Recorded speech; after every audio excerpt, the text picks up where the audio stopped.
നമസ്കാരം. ഞാൻ രാജൻ വടക്കേക്കുടി. നമ്മുടെ ഒരു പുതിയ വീഡിയോയിലേക്ക് എല്ലാവരെയും സ്വാഗതം ചെയ്യുന്നു. ഇന്നത്തെ വീഡിയോ ഒരു കുക്കിംഗ് വീഡിയോയാണ്.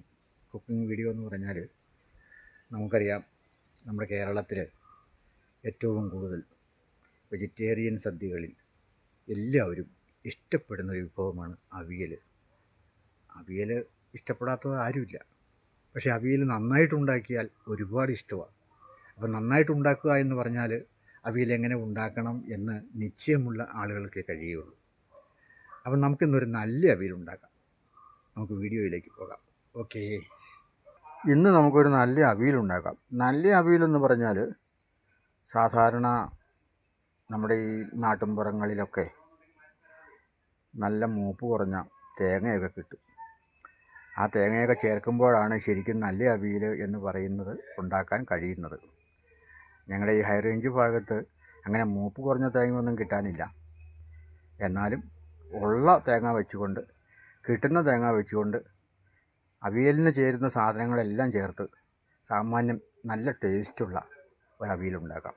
സാമാന്യം എന്ന് ഞാൻ പറഞ്ഞാൽ നല്ല ടേസ്റ്റുള്ളൊരു അവിയൽ, കൂടുതൽ വെന്ത് പോകാതെ കഷ്ണങ്ങളെല്ലാം അതിൻ്റേതായ മാതൃകയിൽ അരിഞ്ഞ് നന്നായി തേങ്ങയൊക്കെ ചേർത്ത്, നന്നായി വെളിച്ചെണ്ണയൊക്കെ ചേർത്ത്, ജീരകവും വെളുത്തുള്ളിയുമൊക്കെ ചേർത്ത്, ചെറിയ ഉള്ളിയുമൊക്കെ ചേർത്ത് ഉണ്ടാക്കാവുന്ന ഈ അവിയലിൻ്റെ വർക്ക് നമ്മളിവിടെ ആരംഭിക്കാൻ പോവുകയാണ്. അതിന് വേണ്ടിയിട്ടുള്ള സാധനങ്ങളാണ് ഇവിടെ നിരത്തി വച്ചിരിക്കുന്നത്. ഈ വലതുവശത്ത് ഇരിക്കുന്നത് പടവലങ്ങയാണ്.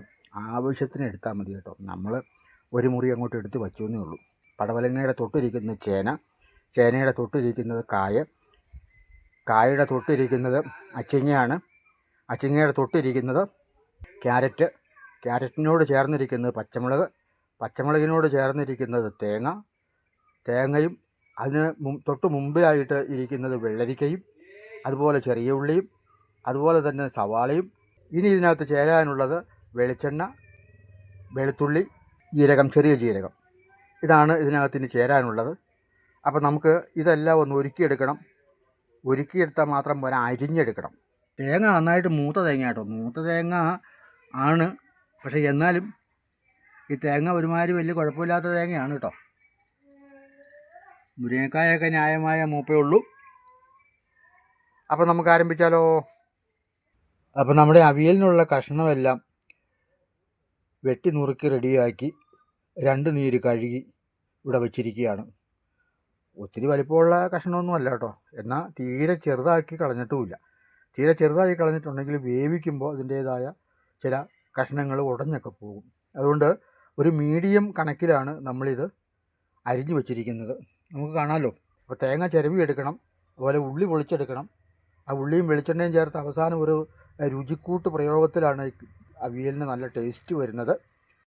അവിയൽ ഉണ്ടാക്കുന്നതിനുള്ള എല്ലാ കഷ്ണങ്ങളും എല്ലാ സാധനങ്ങളും ആണ് ഇവിടെ നിരത്തി വച്ചിരിക്കുന്നത്. 1 കിലോ കഷ്ണങ്ങളാണ്. ഈ കഷ്ണങ്ങളുടെ പ്രത്യേകത എന്ന് പറഞ്ഞു കഴിഞ്ഞാൽ കുഴയുന്ന ഒരു സാധനവും ഇതിനകത്തില്ല. ഉരുളക്കിഴങ്ങില്ല, തക്കാളിയില്ല, അതുപോലെ കത്രിക്കയില്ല, അങ്ങനെ വെണ്ടയ്ക്കയില്ല, അങ്ങനെയുള്ള സാധനങ്ങളൊന്നും ഇതിനകത്തില്ല. മുളക് പൊടി സാധാരണ മുളക് പൊടിയാണ്. ഒരു 3/4 സ്പൂൺ മുളക് പൊടിയുള്ളൂ. മല്ലിപ്പൊടിയാണ് 1/2 സ്പൂണേ ഉള്ളൂ. മഞ്ഞൾപ്പൊടി ആവശ്യത്തിന് മാത്രം ചേർത്താൽ മതി. നമ്മൾ കണ്ട 2 മുറി തേങ്ങ ഇവിടെ ചിരകി വെച്ചിരിക്കുന്നു. തേങ്ങയോടൊപ്പം വെളുത്തുള്ളിയുണ്ട്, ജീരകമുണ്ട്. വളരെ കുറേശ്ശെ മതി, ഒത്തിരി ഒന്നും വേണ്ട. കറിവേപ്പില, ആവശ്യത്തിന് കറിവേപ്പിലയും കൂടി ചേർക്കണം. വാളംപുളിയാണ്. അതുപോലെ തന്നെ വെളിച്ചെണ്ണയ്ക്കകത്ത് നന്നായിട്ട് ഞെരടി ചേർക്കാനുള്ളതാണ്. ഇത് ചതച്ച് വേണം ഞെരടി ചേർക്കാനായിട്ട്. നമ്മൾ മുൻപേ കണ്ട ഒരു സവാള, അതുപോലെ ഒരു 5-6 പച്ചമുളക്, കുറേ കറിവേപ്പില മുറിച്ച് വെച്ചിരിക്കുകയാണ്.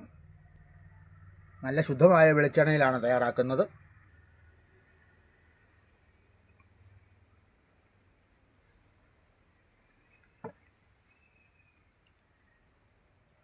ഇനി നമുക്ക് ഉരുളി അടപ്പത്ത് വെച്ച് വറക്കാരംഭിക്കാം.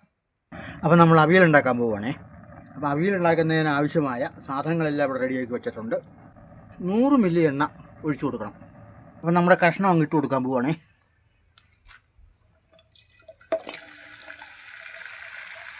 നമുക്ക് നന്നായിട്ടൊന്ന് ഇളക്കി യോജിപ്പിക്കാം. ഉപ്പ് ആവശ്യത്തിന് ചേർത്ത് കൊടുക്കുക. ഇനി ഇവിടെ എടുത്തു വച്ചിരിക്കുന്ന മുളക് പൊടി, മല്ലിപ്പൊടി, മഞ്ഞൾപ്പൊടി ഇത്രയും നമുക്ക് ചേർത്ത് കൊടുക്കാം. കുറച്ച് വെള്ളം ഒഴിച്ചു കൊടുക്കാം. നമ്മളിവിടെ ഈ അവിയൽ ഉണ്ടാക്കുമ്പോഴേ കറിവേപ്പില ഊരിയിടാറില്ല. അതുകൊണ്ട് നമ്മളിങ്ങനെ മുറിച്ചാണ് ഇടുന്നത്. അത് നമുക്ക് ചേർത്ത് കൊടുക്കാം. കഷ്ണങ്ങൾ പയ്യൊന്ന് വേകാൻ പാകത്തിനുള്ള വെള്ളം ഒഴിച്ചാൽ മതി. കൂടുതൽ വെന്തിട്ടുണ്ടെങ്കിൽ കഷ്ണങ്ങൾ അധികമായിട്ട് വെന്തു പോകും. അത് വളരെയധികം ശ്രദ്ധിക്കേണ്ട ഒരു കാര്യമാണ്. അവിയലിൻ്റെ വളരെ പ്രധാനപ്പെട്ടൊരു ഘടകമാണ് വേവ് പാകത്തിനാകുക എന്നുള്ളത്. തീ കൊടുക്കാം. അധികം തീയിടരുത്. ഇത് വാഴയില ഇട്ട് മൂടുവാണെങ്കിൽ അതാണ് പണ്ട് കാലത്തെ അവിയൽ വെക്കുന്നതിൻ്റെ ഒരു മാതൃക എന്ന് പറയുന്നത്. അപ്പോൾ പാകത്തിനുള്ള അടപ്പ് നമുക്കിവിടെ ഉണ്ട്. അത് വെച്ച് നമുക്ക് മൂടി വെക്കാം.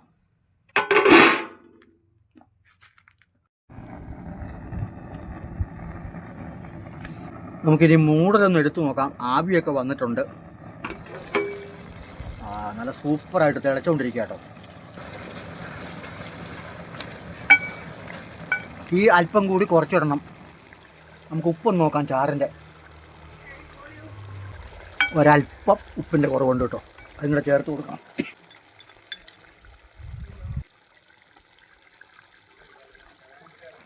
നമ്മൾ ഇനി ചെയ്യാനുള്ളത് നമ്മുടെ സവാള, പച്ചമുളക് ചേർത്ത് കൊടുക്കാം. നടുക്കങ്ങ് ചേർത്ത് കൊടുക്കാം. ഇനി നമുക്ക് പയ്യൊന്ന് കൂട്ടി കൊടുക്കാം.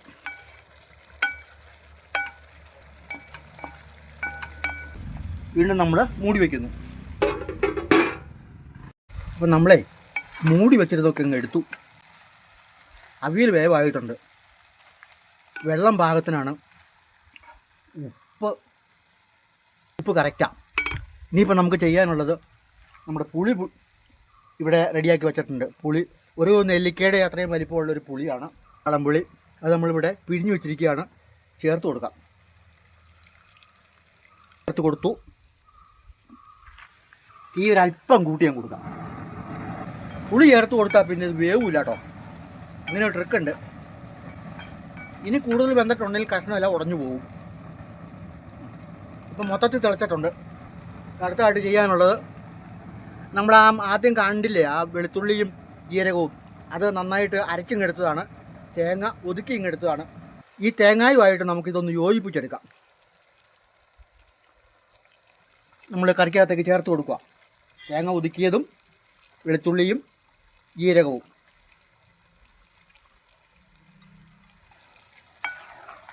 നന്നായിട്ട് ഇളക്കി യോജിപ്പിക്കുക. വെള്ളമൊക്കെ പാകത്തിനാട്ടോ. ഇതാ ഒരുപാട് കുഴഞ്ഞിട്ടൊന്നുമില്ല.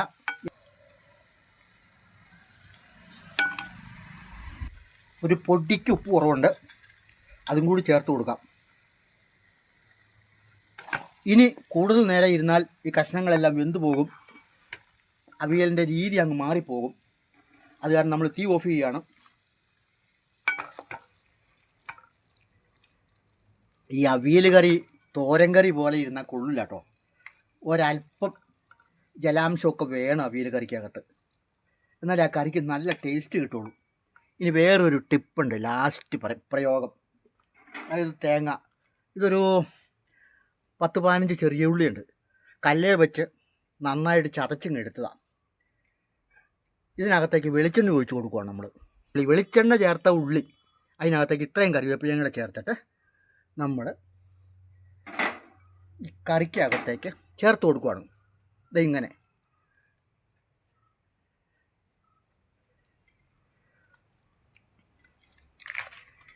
ഒന്നുകൂടി ഇളക്കി യോജിപ്പിക്കണം. ഈ കുഴയൊന്നുമില്ല കേട്ടോ. തീയൊക്കെ ഓഫ് ചെയ്തല്ലോ. ഈ എണ്ണയും ഈ ഉള്ളിയും ഈ കറിവേപ്പിലയും എല്ലാം കൂടി ഒന്ന് യോജിക്കുന്ന രീതിയിൽ മെല്ലെ ഒന്ന് ഇളക്കി കൊടുത്താൽ മതി. ഇപ്പോൾ നമ്മുടെ അവിയൽ കറിയുടെ വർക്ക് തീർന്നിരിക്കുകയാണ്. ഇതിൻ്റെ മണം വന്നാൽ തന്നെ നമുക്ക് മനസ്സിലാവും ഇതൊരു സൂപ്പർ അവിയലാന്നുള്ളത്. ആ വെളുത്തുള്ളിയുടെയും ജീരകത്തിൻ്റെയും വെളിച്ചെണ്ണയുടെയും തേങ്ങയുടെയും എല്ലാം കറിവേപ്പില, പച്ചക്കറിവേപ്പിലയും കൂടെ ചേർന്ന് കഴിഞ്ഞപ്പോൾ ഉണ്ടാകുന്ന ഒരു പ്രത്യേക സ്വാദ് ചേർന്ന ഒരു മണം. ആ മണമാണ് നമ്മളെ അവിയൽ കഴിക്കാൻ കൊതിപ്പിക്കുന്നത്. തീർച്ചയായിട്ടും നിങ്ങൾക്ക് ഈ വീഡിയോ ഇഷ്ടപ്പെടും എന്ന് ഞാൻ വിശ്വസിക്കുകയാണ്. വീഡിയോ ഇഷ്ടപ്പെട്ടാൽ ലൈക്ക് ചെയ്യുക, ഷെയർ ചെയ്യുക, സബ്സ്ക്രൈബ് ചെയ്യുക, നമ്മുടെ ഫേസ്ബുക്ക് പേജ് ഫോളോ ചെയ്യുക. എല്ലാവർക്കും നന്ദി, നമസ്കാരം.